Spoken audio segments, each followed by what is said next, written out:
మోపిదేవి వెంకటరమణ, బేదా మస్తాన్ రావు పార్టీకి రిజైన్ చేశారు సార్ ఏకకాలంలో, పదవికి అలాగే పార్టీకి కూడా. సో మోపిదేవి వెంకటరమణ చాలా గౌరవంగా మాట్లాడారు, ఎక్కడ కూడా శృతి మించి మాట్లాడలేదు పార్టీ మారే క్రమంలో.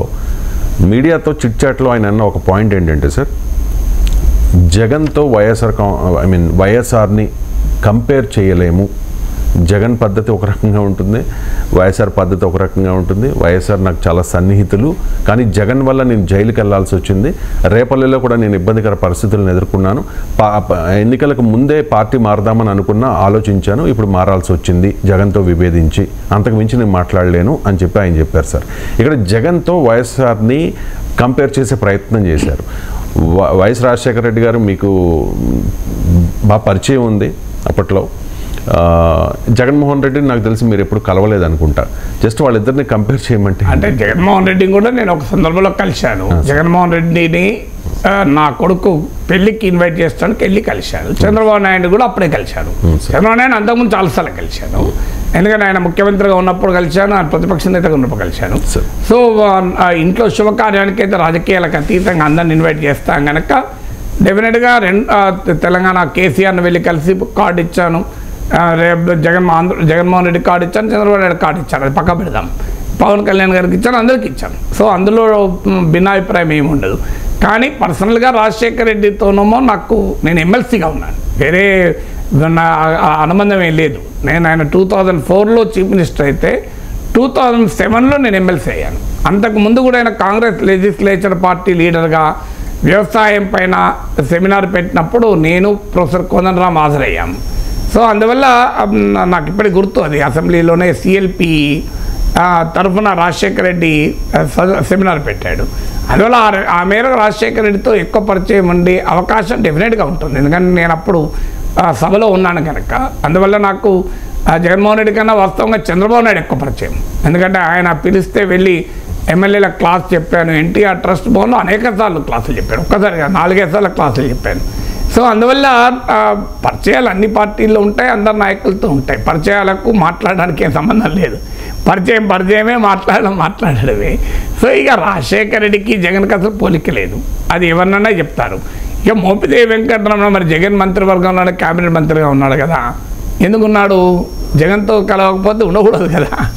ఇప్పుడు ఎన్నికలు అయిపోయాక, ఓడిపోయాక జగన్ ప్రభుత్వంలో మంత్రిగా ఉండి జగన్ అవకాశం ఇస్తే రాజ్యసభకి వెళ్ళి, ఇప్పుడు జగన్ వైఖరి నచ్చలేదంటే మన కేఫ్కి వెళ్ళి టీ తాగి, టీ మొత్తం అయిపోయినాక ఆ బాయ్ని పిలిచి వేస్ట్, ఈ టీ బాగాలేదంటే ఏం లాభం చెప్పండి, మీరు ఆల్రెడీ టీ తాగేశారు కదా, మొదటి సిప్పులోనే టీ బాగాలేదని పక్కకు పెట్టుంటే వేరే విషయం, ఇంకోటి ఇస్తారు, మొత్తం తాగినాక బాగాలేదంటే ఎట్లా? సో 5 ఏళ్ల పాటు జగన్ ప్రభుత్వంలో అధికారంలో ఉన్న సమయంలో పదవులన్నీ అనుభవించి ఇప్పుడు జగన్ అట్లా జగన్ ఇట్లా అంటే ఆ క్రెడిబిలిటీ ఉండదు కదా. దానివల్ల ఉపయోగం ఏంటి? నిజంగానే అధికారం ఉన్నప్పుడే నువ్వు బయటకు వస్తే అప్పుడు క్రెడిబిలిటీ. సో అందువల్ల ఇక పొలిటికల్గా వెళ్ళిపోయే వాళ్ళు ఎవరైనా, గతంలో చంద్రబాబు నాయుడు దగ్గరికి వెళ్ళిపోయిన వాళ్ళు అలాగే మాట్లాడారు. వల్లభనేని వంశీ, మద్దాలగిరి వీళ్ళంతా ఏం మాట్లాడారు, చంద్రబాబు నాయుడు గురించి కూడా ఇలాగే మాట్లాడారు. పోయే వాళ్ళు ఎప్పుడైనా అలాగే మాట్లాడతారు.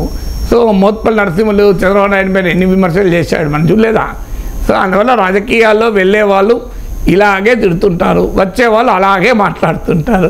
కానీ రాజశేఖర రెడ్డికి జగన్కు పోలిక లేదు. మొదటి పోలిక తేడా ఏంటంటే రాజశేఖర రెడ్డి ప్రజలతో నిరంతర సంబంధాలు ఉండేవి. రాజశేఖర రెడ్డి గురించి అడిగిన వాళ్ళు ఎవరైనా చెప్తారు, ఒక కారు ఎక్కినా కారు డ్రైవర్ని కూడా అడుగుతాడు, ఏం రా ఈ పలానా పథకం గురించి ఏమనుకుంటున్నారు, ఇంకా మీ వాళ్ళు ఏం కావాలని అనుకుంటున్నారని. సో నిత్య ప్రజా సంబంధాలు రాజశేఖర రెడ్డి విజయానికి మూలం. సో జగన్మోహన్ రెడ్డికి ఆ రకమైన ప్రజా సంబంధాలు ఉన్నట్టు లేవు. సో ఒకటి. రెండవది, రాజశేఖర రెడ్డి ఆయన ఒక అసమ్మతి నేతగా ఉన్నప్పుడు, ముఖ్యమంత్రిగా ఉన్నప్పుడు మధ్య చాలా చేంజ్ వచ్చిందని చెప్తారు. ఇప్పుడు రాజశేఖర రెడ్డి అభిమానులు కూడా చెప్తారు, సన్నిహితులు కూడా చెప్తారు. సో ముఖ్యమంత్రి అయ్యే సమయానికి ఆయనలో పొలిటికల్ మెచ్యూరిటీ చాలా పెరిగింది. ఒక కక్షలు, తగాదాలు, ప్రత్యర్థులను వేటాడడము, ఈ దశ దాటి ఆయన ఒక మెచ్యూర్డ్ పొలిటికల్ లీడర్గా ఎవాల్వ్ అయ్యాడని. జగన్మోహన్ రెడ్డి అలా ఎవాల్వ్ కాలేకపోయాడు, ఇంకా వ్యక్తిగత రాగద్వేషాలు డామినేట్ చేస్తాయి అని. సో ఇలా పర్సనాలిటీకి కూడా తేడా ఉంటుంది కదా. మీరు రాజకీయాల్లో మూడవది రాజశేఖర రెడ్డి కాంగ్రెస్ పార్టీలో నాయకుడు, సో జగన్మోహన్ రెడ్డి సొంత పార్టీ నాయకుడు. సో ఒక పెద్ద కంపెనీలో CEO జాబ్ చేయడం వేరు, సొంతగా నీ కంపెనీకి నువ్వే ఓనర్ కావడం వేరు. సో అందువల్ల కాంగ్రెస్ పార్టీలో అనేక మందిని సమన్వయం చేసుకొని అనేక మందితో వ్యవహారం నడిపితేనే కాంగ్రెస్ పార్టీలో ఆ స్థాయిలో నాయకుడిగా ఉండగలుగుతాడు. సో జగన్మోహన్ రెడ్డి ఆ సొంత పార్టీ నాయకుడు కనుక ఎక్కడో ఒక చోట ఆయన మొత్తం నా వల్లే కదా, ఆయన ఈవెన్ ఇండియా టుడే ఇంటర్వ్యూలో కూడా మీరు ఎమ్మెల్యేలు ఎందుకు మార్చారంటే అలాగే మాట్లాడిన తీరు చూస్తే ఎవరికైనా అర్థమవుతుంది. సో ఇప్పుడు ఓడిపోయాకనోమో ఆ లోకల్ ఎమ్మెల్యేల పైన యాంటీ ఇన్కంబెన్సీని వేస్తే న్యాయం కాదు కదా. గెలిస్తే జగన్ గొప్పతనం, ఓడితే ఎమ్మెల్యేల గొప్పతనం ఎట్లయితుంది, ఎమ్మెల్యేల సమస్య ఎట్లయితుంది. అందువల్ల ఆయన వ్యవహార సరళి వ్యక్తిగత విధానంలో కూడా తేడా ఉంది అని అంటారు. ఇక రాజశేఖర్ రెడ్డి పాలసీస్ విషయానికి వచ్చినప్పుడు ఆయన వెల్ఫేర్ అండ్ డెవలప్మెంట్ను రెండింటినీ చాలా బ్యాలెన్స్ చేశాడు. జగన్మోహన్ రెడ్డి ప్రభుత్వంలోకి వచ్చే వరకు వెల్ఫేర్ తప్ప డెవలప్మెంట్ కంప్లీట్గా పక్కపోయింది.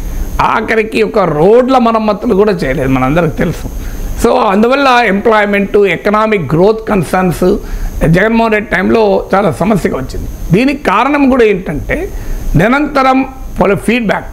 ఇప్పుడు రాజశేఖర్ రెడ్డి ఉదయాన 8 గంటలకు ప్రగతి భవన్ ప్రజాభవన్ ఉన్న ప్లేస్, సో 8 గంటలకు వెళితే అసలు తిరునాళ్ళలాగా ఉండేవి. కొన్ని వందల మంది జనము, రకరకాల వాక్స్ ఆఫ్ లైఫ్ నుంచి రిప్రజెంటేషన్లు పట్టుకొని వచ్చిన వారు, ప్రజాప్రతినిధులే కాదు అందరూ ఉన్నతాధికారుల నుంచి మొదలుకొని అనేక రాజకీయ పార్టీలు, ప్రతిపక్ష పార్టీల చెందిన వాళ్ళు ఎప్పుడు కనబడేవాళ్ళు. సో ఆఖరికి నూతన్ ప్రసాద్ సినిమా యాక్టర్ కలిశాడు ఒకసారి నాకు రిప్రజెంటేషన్కి వెళ్తే. సో అందువల్ల ఇలా రకరకాల ఇష్యూస్ పట్టుకొని వచ్చి ఉదయాన్నే కలితే 8 నుంచి 10-15 దాకా ఎంత ఓపికగా ఉంటే అన్ని రిప్రజెంటేషన్లు తీసుకొని అధికారులను పురమాయించి వెళ్ళేవాడు. అవి ఎన్నైనాయి ఎన్ని కాలేదు ఒక అంశం, కానీ ప్రజల్లో ఒక విశ్వాసం, ఫీడ్బ్యాక్ తీసుకునేవాడు. అలాగే ఆయన సభ జరుగుతున్న సమయంలోనైతే 3 తర్వాత నో అపాయింట్మెంట్ ఎమ్మెల్యేలకు ఎమ్మెల్సీలకు అయితే డైరెక్ట్గా వెళ్ళి రాజశేఖర రెడ్డి కలిసేవాళ్ళం. 3 to 6, 7 మధ్యలో ఏ అంశమైనా తీసుకుని అది ఎవరు తీసుకొచ్చారన్న దాంతో సంబంధం ఉండేది కాదు. ఇది రైటా రాంగా, ఇది రైట్ అయితే అఫ్కోర్స్ జగన్మోహన్ రెడ్డితో నేను ఏ పబ్లిక్ ఇష్యూ తీసుకొని వెళ్ళలేదు, కానీ రాజశేఖర రెడ్డి దగ్గర చూసినది ఏంటంటే ఆ డిసిషన్ మేకింగ్, ఆ ఎంపతి ఉండేది, ఆ కంపాషన్ ఉండేది. నేను ఒక పేదవాళ్ళ ఇష్యూలో సీఎం హాస్పిటల్లో ఏదైతే యాక్సిడెంట్ అయ్యి ఫైటింగ్ ఫర్ లైఫ్, సో 2 లక్షలకు పైగా CMRF ఇవ్వాలి. సో ఏదో ప్రైవేట్ హాస్పిటల్లో అప్పటికి ఈవెన్ ఆరోగ్యశ్రీ CMRF గుర్తించిన హాస్పిటల్లో ఉన్నాడు. నేను వెళ్ళి రాజశేఖర రెడ్డి కలిసి, సార్ ఇంకో ఇది పరిస్థితి సార్, వాళ్ళు ఏంటంటే నా కొడుకు క్లాస్మేట్ మదర్, సో ఆ ఫాదర్ ఏమో ఐస్ క్రీమ్ అమ్ముకుంటాడు బస్ స్టాండ్లో, మదర్ ఏమో ఒక బట్టల షాప్లో పనిచేస్తారు, కానీ టాప్ ఇంజనీరింగ్ కాలేజీలో నా కొడుకు క్లాస్మేట్. సో ఈ ఇన్సిడెంట్ జరిగితే ఖమ్మం జిల్లాలో జరిగింది. నేను వెంటనే రాజశేఖర్ దగ్గరికి వెళ్ళి, సార్ ఇది పరిస్థితి, కింద పడడంతోనే ఇమీడియట్గా దగ్గరున్న హాస్పిటల్ చేరారు, అది ఆరోగ్యశ్రీ రికగ్నైజ్డా అని చూసుకొని చేరలేరు కదా అన్నాను. అంటే ఎంత అవుతుంది అని అంటే 2 lakh. వెంటనే ఆఫీసర్ పిలిచి ఇమీడియట్లీ శాంక్షన్ అన్నాడు. Call that hospital and tell them that will pay the bill అన్నాడు. సో అంటే ఆఫీసర్ నుండి no we have to verify కదా sir, is it true, the genuine అని అంటే ఇట్లా కోపం చేసి what are you talking, professor గారు పట్టుకొచ్చినాక జెనైనిటీ నుంచి నువ్వెవరా క్వశ్చన్ చేసేది, నేను కూడా క్వశ్చన్ చేయను, you do not know is integrity. Professor గారు చెప్పారంటే అన్నీ వెరిఫై చేసుకుని చెప్పుకుంటాడు, ఆ పేదవాడు కాబట్టి చెప్పడేనా అని అన్నాడు. అది ఆ ప్రత్యేకత ఇప్పటికి ఎందుకు గుర్తుంటుందంటే, నేనెవరు నా కొరకు వెళ్ళలేదు కదా, నా పనికి వెళ్ళలే కదా, నా జీవితంలో నా పనికి ఏది చేయించుకోలేదు నేను. సో ఇమ్మీడియట్గా నాకు ఇప్పటికి తెలుసు, ఆ కుటుంబం కళ్ళల్లో నీళ్లు తిరిగి వచ్చి కాలు మొక్కబోతే నన్ను పట్టి గట్టిగా ఆపారు, నాకెందుకు కాలు మొక్కుతారు అని.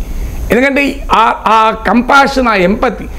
ప్రొఫెసర్ నాగేశ్వర్ పట్టుకొచ్చాడు అంటే నేను రాజశేఖర రెడ్డి విధానాలను చాలా వాటి వ్యతిరేకించు మాట్లాడిన సందర్భాలు ఉన్నాయి, కానీ ఆయన పట్టుకొని ఇమీడియట్గా శాంక్షన్ చేశారు.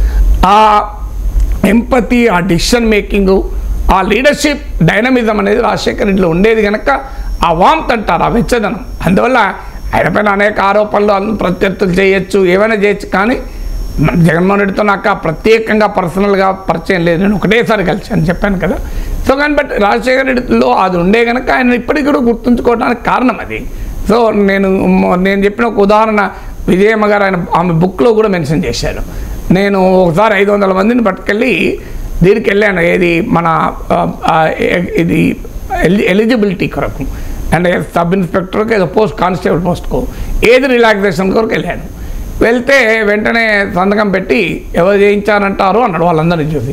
సార్ మీరే అన్నారు. తప్పయ్యా, ప్రొఫెసర్ గారు పట్టుకొచ్చారు కనుక నేను చేశాను, ఎమ్మెల్సీ గారు, లేకపోతే నాకెలా తెలిసింది, ఆయన మాకేం ప్రత్యర్థి కాదయ్యా, ఎమ్మెల్సీ గారు చేశారని చెప్పండి బయటకు వెళ్ళి అన్నాడు. సో నేనేం చేశానని చెప్పకండి అన్నాడు. సో ఇలాంటి ఉదాహరణలు నేను అనేకం ఇవ్వగలను. అంటే ఒక విషయం చెప్పినప్పుడు ఇమీడియట్గా దానికి రియాక్ట్ అయ్యే తీరు, ఆ ఎంపతి వల్ల he became such a popular leader. Right sir. అంటే వైఎస్ఆర్తో జగన్కి పోలికే లేదంటారు? నాకు తెలియదు అంటున్నారు, నేను అనలేదు, దీన్ని కంక్లూడ్ చేస్తున్నారు.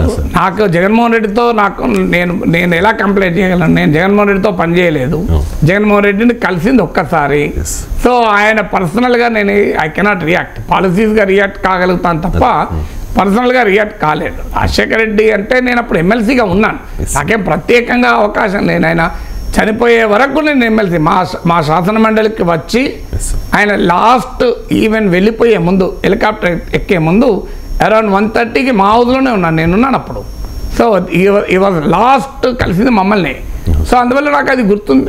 అప్పుడు పనిచేసాను కనుక, ఎందుకంటే పబ్లిక్ రిప్రజెంటేటివ్గా అనేక సార్లు కలుస్తుంటాం కదా ముఖ్యమంత్రిని, ఒక్కసారి కాదు 100 సార్లు కలవాల్సి వస్తుంది కదా అనేక మంది ఇష్యూస్ పైన.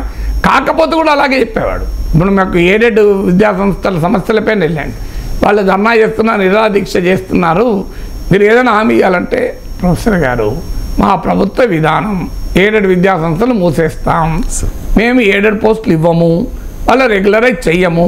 సార్ అట్లాంటి ఎట్లా సార్ వాళ్ళు నిరాదీక్ష చేస్తున్నారు వాళ్ళు? సార్ ఎందుకు వాళ్ళ భ్రమలు కల్పిస్తారు ప్రొఫెసర్ గారు, మేము చెయ్యమని చెప్తున్నాం కదా, ఎట్టి పరిస్థితుల్లో చెయ్యము అన్నాడు. మీరు అదే పోయి చెప్పండి సీఎం ఇలా అన్నాడు చేయమన్నాడు అని. అలా అంత ఖచ్చితంగా ఉండేవాళ్ళు. దాన్ని తీవ్రంగా వ్యతిరేకించాం, బయటకు వచ్చి రాజశేఖర రెడ్డి ప్రభుత్వాన్ని హెచ్చరిస్తున్నామని చెప్పి మాట్లాడాం. సో అందువల్ల ప్రజాప్రతినిధిగా ఏదో అనుభవం ఏదో అది మాట్లాడతాం కదా.